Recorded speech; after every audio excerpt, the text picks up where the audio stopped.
Should be able to now, or in a second anyway.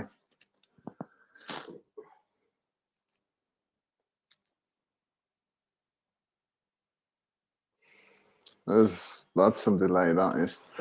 Right, there we go. Right, hope the sound works. Welcome to Sticky Notes. This is a format where we at the User Story every other Friday at 12:30 have a short talk about the topic that we found interesting and that we want to share with the wider team and you online, really. Today's topic is designing addiction. And yeah, without further ado, we are all very aware that we spend maybe a little too much time on digital services, and so much so even that we've coined specific terms for that. From binge watching Netflix to doom scrolling social media and FOMO. And we often seek the fault for that in ourselves, painting ourselves as procrastinators with too little self-control, but it is not all our fault. While we do need to critically reflect on our behaviors and exert a reasonable amount of self-control based on those insights and awareness, the awareness alone does not protect us from apps and websites that are designed to be addictive. So let's look at some examples. Addictive design can be employed in arguably positive settings, like fitness trackers, meditation apps, language learning apps, and these leverage addictive properties to make it easier for us to engage in constructive behaviors like exercising more, meditating regularly, or learning a new language. However, there's also plenty of examples that are not quite so positive. Social media apps and mobile games, as well as streaming and betting services, they all can have quite negative effects on our health and our general lives. And they use techniques that play on human psychology to overcome our self-regulation and profit off of our time and attention. So what evil black magic do they use to do that? A common technique is personalization. These apps can suggest content that is based on the data they have about our behaviors, and they're more likely that way to spark our interest, and this keeps us engaged and coming back for more because those series they recommend are just so good.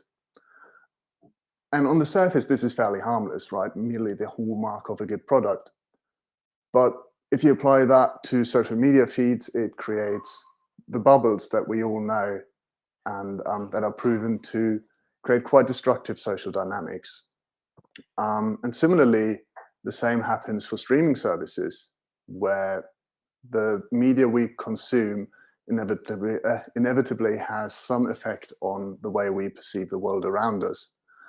And another technique that they use is gamification, which involves incorporating elements of game design into non-game environments,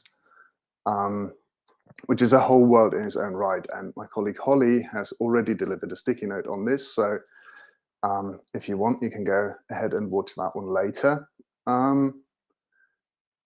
But really, what is also commonly used in addictive app design includes playing on our perceptive biases like scarcity, like social proof.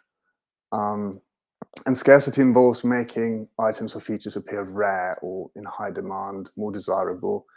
Not just urging us to act quickly, but also urging us to keep coming back and check if there's maybe a new offer there.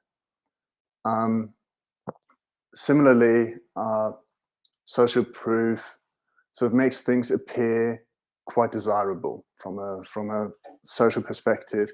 This can be vanity perks, for example, say like a blue tick behind a username. And it can be anything from maybe increasing your reach, getting you that feeling of more validation socially. And it all leads to us being more involved, being more invested, and spending more time on these platforms and services. And all of this sort of leverages techniques to change our behaviors and change in the long term our habits, encouraging us to spend more time, which in itself is not a problem yet. There's plenty of other addictive activities and substances that we engage with regularly, and it's only really seen as a problem when we are properly addicted. Now, what constitutes an addiction is a topic of hot debate, but the NHS defines it as not having control over doing or taking or using something to the point where it could be harmful to you. And excessive use of these services can be harmful in a number of ways. You may spend too much time watching perfectly curated shows on your streaming services of choice to, say, maintain your social contacts, or your use of social media may, through their design, create fear of missing out and lead to anxiety if you don't check your accounts regularly. The added stress of that is proven to have detrimental effects on our health in the long term. And even notifications at work have that effect on us, right? We're worried we miss things all the time. So something as simple as a messaging app can lead to sort of these behaviors and effects that are similar to what addiction does to us. They can breed anxiety and stress. So while typical addictions you may think of are alcoholism, smoking, or gambling, unlike those, the use of digital products is not exactly regulated at all. And as designers and strategists, it's our own decision what constitutes responsible use of these design patterns that have addictive properties. In a similar vein, they create habits that keep users engaged and sort of take up their attention regardless of their awareness of them. Sort of related example of this that illustrates this quite well is left digit bias, those 99p prices at the end of them that everybody, or mostly everybody, knows are a manipulative tactic to make prices seem lower, but they still get you every time, or at least almost every time. And the ethical implications of this, I think, are quite broad. There's a similar field to this that engages in psychotherapy, where there's behavior modification therapy. And unlike us, they do have a very strict code of ethics that is upheld by an independent body and that holds practitioners accountable. Now, while the stakes there are undeniably higher, I think there's still some key guidelines that we should take away and that we should follow as well, which is that we should strive for informed consent and maintain users' autonomy and try to avoid harm and exploitation, which is to say, never use deceptive patterns to guide a user's decision, especially regarding the use of your app or website or any financial decisions. And when it comes to addictive design, make sure that your users are aware you're using it and strictly stick to that at all times, because even if something may seem perfectly harmless or downright positive to you, that fitness and exercise app that you're designing might do an absolute number on someone with an eating disorder. So don't assume you know everything, and make sure that your users know what they're getting themselves into. This is just a very brief cursory overview of the topic. I hope this gives you enough to start digging yourself if you're interested. And yeah, we have these talks every other Friday at 12:30. I'm not actually sure what the next one is about, but I'm sure you'll find the information on that on our socials. I'm not sure if the chat and everything is working, but if there's any questions here, I'm more than happy to answer them. I can't see anything in the chat. Oh no, could you recommend some books from somebody on LinkedIn? Hold up, I'm not sure if this is working. If we could recommend some books.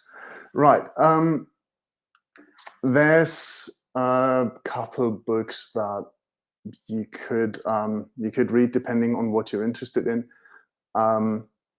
Regarding behavior modification, there's what was it called? Behavior modification, what it is and how to do it, I believe, by Pear, and I forgot the name of the other author. We've also got here in our little library, which I saw earlier, a book called Evil by Design by Chris Nodder, which I think is probably also worth a read. I've just had a skim through the contents, but they seem to, among other things, cover what I talked about here. Any questions from you? Apart from like the really obvious like social media sites that do this a lot, are there any kind of more left field websites that you've come across where you've been like, "Oh, this is," they've kind of designed addiction into it in a negative way, maybe?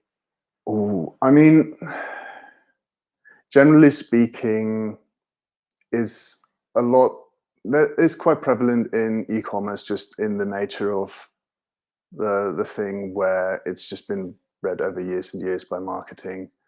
But it's mostly sort of what you would expect, like social media apps, it's gambling sites. All those use these patterns quite egregiously. And then, yeah, as I said, streaming services particularly, but also say Duolingo, for one, is one that keeps you absolutely looped in and keeps popping up, which is, I assume, why it's so successful, because it actually motivates you to learn. So it's not all negative at all times. So particularly like chores, for example, that we don't really want to do, but really want to be getting on with, that's where I think it can be actually quite helpful. I'm really difficult to motivate then because I drop Duolingo all the time. All right, well, thank you very much. We've got another one coming in 2 weeks, and I hope to see you then. I hope you enjoyed this whenever and wherever you're watching, and I hope you have a good time.